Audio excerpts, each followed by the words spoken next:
सबसे पहले बात करेंगे किसानों के आंदोलन की, क्योंकि कृषि बिल को लेकर किसान लगातार आंदोलन कर रहे हैं। दिल्ली बॉर्डर पर हजारों की संख्या में किसान डटे हुए हैं। आंदोलन की रणनीति को लेकर किसान नेताओं की बैठक शुरू हो चुकी है और कुछ किसान फिलहाल बुराड़ी के मैदान तक पहुंच चुके हैं। ज्यादातर किसान सिंधु बॉर्डर पर ही मौजूद है। 32 किसान संगठन हैं जो कि इस आंदोलन में शामिल है। सड़क पर ही खाना बन रहा है, सड़क पर ही रसोई सजाई गई है और इस बीच बातचीत किस तरीके से आगे बढ़ेगी, क्योंकि बातचीत की पेशकश सरकार की तरफ से हुई है। कृषि मंत्री नरेंद्र तोमर ने कहा है कि आइए 3 दिसंबर को बैठक करेंगे, बातचीत करेंगे, लेकिन किसानों ने कहा है कि जब तक मांगे नहीं पूरी होंगी वो यहां से हिलने वाले नहीं। अरविंद ओझा हमारे साथ इस वक्त जुड़ चुके हैं सिंघू बॉर्डर से और साथ ही साथ मेरी सहयोगी बुराड़ी से भी मौजूद है अनीशा। अरविंद, सबसे पहले आपके पास आना चाहूंगी क्योंकि बैठक को लेकर जानकारी चाहिए कि क्या वो बातचीत शुरू हुई है, आगे की रणनीति क्या होगी, इसको लेकर अभी फैसला होना है।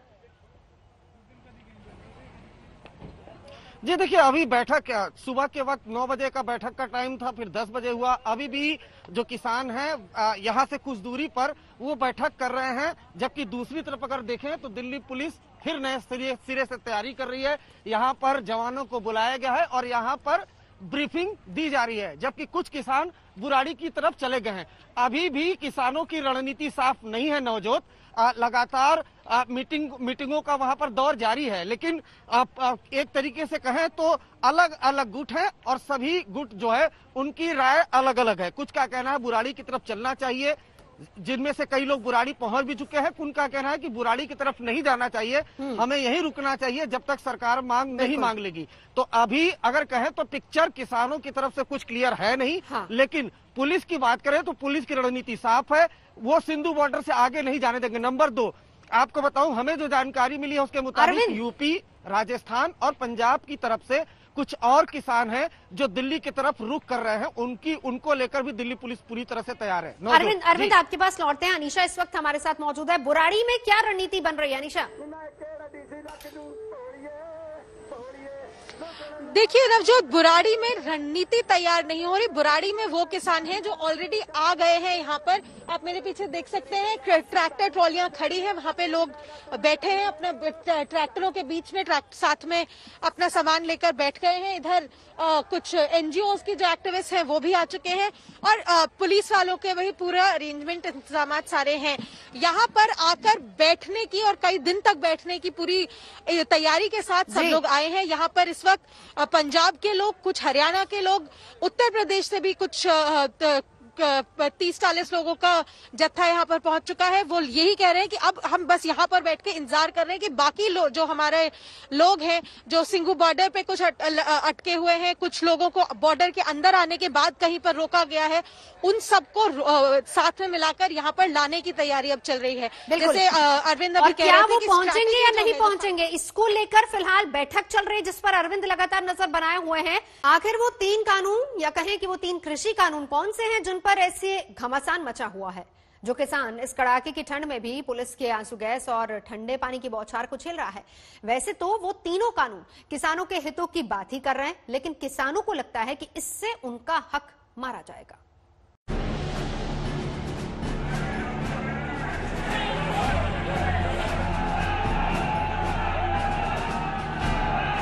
किसानों को लगता है कि उनका हक मारा गया है। किसानों को लगता है कि नया कृषि कानून उनकी कमाई खा जाएगा।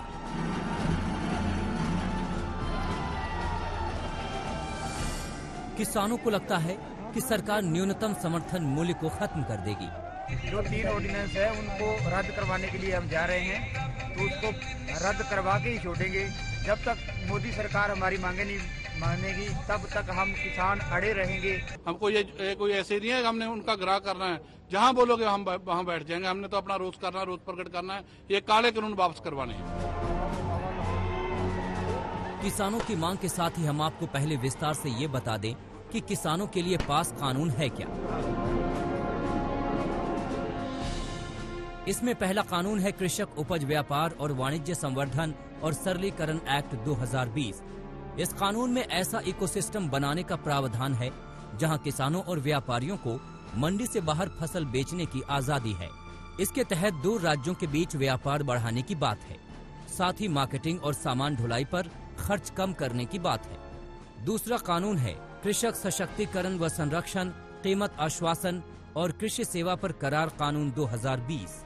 इस कानून में कृषि करारों पर राष्ट्रीय फ्रेमवर्क बनाने की बात है। यह कानून कृषि उत्पादों की बिक्री और खेती किसानी से जुड़े बिजनेस से किसानों को सीधे जोड़ने के लिए है। इसके तहत किसानों को अच्छी क्वालिटी के बीज, तकनीक, फसल बीमा और लोन जैसी सुविधाएं उपलब्ध कराने का प्रावधान है। तीसरा कानून आवश्यक वस्तु संशोधन कानून 2020 है।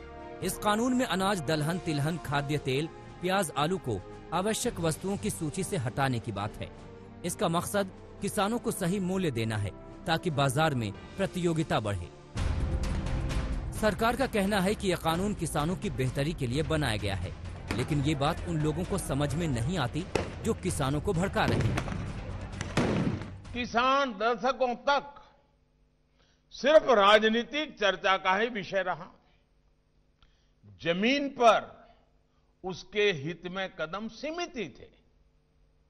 बीते 5-6 सालों में हमने किसानों के लिए एक सुरक्षा तंत्र विकसित किया। बीते सालों में एमएसपी को भी अनेक बार बढ़ाया गया और किसानों से रिकॉर्ड खरीद भी की गई है।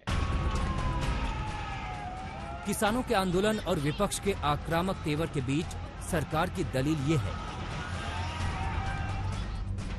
कि नए कानून के मुताबिक किसान अपनी मर्जी का मालिक होगा। बिचौलियों की जगह कहीं से भी व्यापारियों को अनाज बेच सकेगा। पहले की तरह मंडी में जाकर लाइसेंसी व्यापारियों को ही अपनी उपज बेचने की मजबूरी खत्म हो गई है। किसानों को उपज की बिक्री के बाद 3 दिन के अंदर व्यापारी को पैसे चुकाने होंगे, जबकि पहले ऐसा प्रावधान नहीं था। नए कानून के तहत सरकारी खरीद की व्यवस्था खत्म नहीं की गई है, बल्कि किसानों को और विकल्प दिए गए हैं जहां वो अपनी फसल बेच सकते हैं। नए कानून में भी न्यूनतम समर्थन मूल्य भी रहेगा, लेकिन बीच में बिचौलियों को मुक्त कर दिया जाएगा। पहले राज्य से बाहर फसल बेचने के लिए किसानों को टैक्स देना पड़ता था, जो अब नहीं देना होगा। लेकिन किसानों के हित को लेकर विपक्ष से सीधी टक्कर बनी हुई है। कानून तो काली स्याही से लिखा गया है, लेकिन इसमें एमएसपी कहीं पे नहीं लिखा गया। इसमें कहीं पे भी ये नहीं लिखा गया कि आपको एमएसपी की गारंटी मिलेगी। पंजाब और हरियाणा का जो प्रोक्योरमेंट का इंफ्रास्ट्रक्चर है बहुत ही अच्छा है, तो क्यों छेड़ा जा रहा है एक अच्छा भला चलता हुआ सिस्टम। पार्लियामेंट में मैंने बोला था, मैंने कहा अगर इतनी ही क्रांति लाने वाला ये कानून है तो पूरे देश में क्रांति ला दो। पंजाब, हरियाणा और यूपी और राजस्थान को इसमें से एग्जम्प्ट कर लो, छोड़ दे दो। जब क्रांति आ जाएगी तो हम भी बोल देंगे, हमें भी साथ ले लो।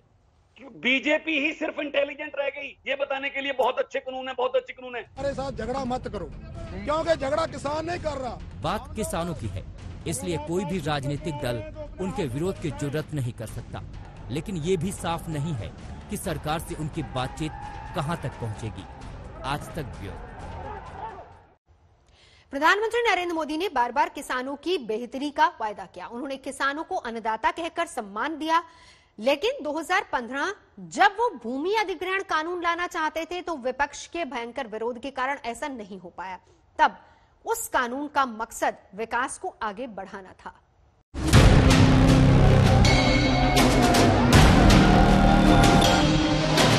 एक तो जय जवान का और दूसरा जय किसान का।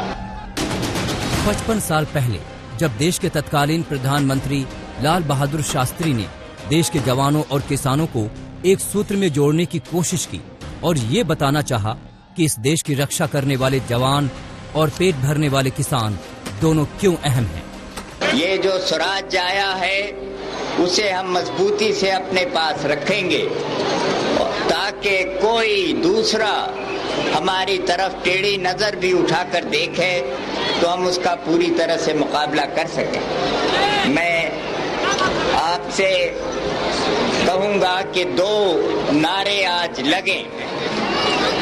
2 नारा अगर आप लगाएं तो वही असली नारा है आज देश की जरूरत के मुताबिक। एक तो जय जवान का और दूसरा जय किसान का। ये 2 नारे मैं समझता हूं कि आज हमारे देश के लिए जरूरी है। एक जय जवान और एक जय किसान, और फिर उसी से सारे देश का एक जय हिंद का नारा लगता है। लेकिन त्रासदी देखिए कि तमाम कोशिशों के बावजूद किसान बार बार सड़क पर आ जाते हैं। उनके हक की लड़ाई अक्सर सियासी जंग की भेंट चढ़ जाती है। प्रधानमंत्री नरेंद्र मोदी ने 2014 में जब देश की बागडोर संभाली तो पूरा देश उनकी तरफ आशा भरी नजरों से देख रहा था। प्रधानमंत्री मोदी ने भी देश की आर्थिक तरक्की के लिए भूमि अधिग्रहण विधेयक लेकर आए थे, लेकिन विपक्ष का जबरदस्त विरोध हुआ।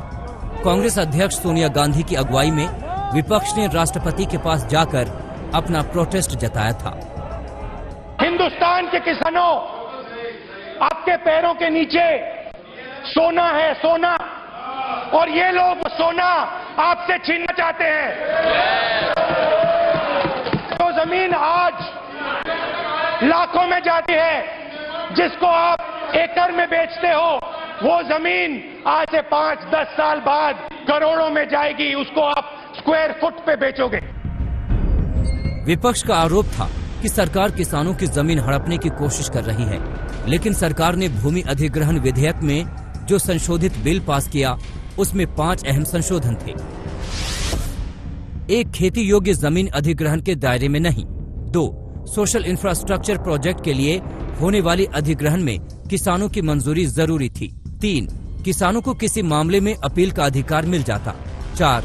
किसानों को मुआवजे में नौकरी मिलती। और 5. बंजर जमीन के लिए अलग से रिकॉर्ड रखा जाता। बावजूद इसके जब किसानों का आक्रोश कम नहीं हुआ तो सरकार ने अपने कदम वापस ले लिए, लेकिन अब कृषि कानून पर किसान फिर सड़कों पर खड़े हैं। आज तक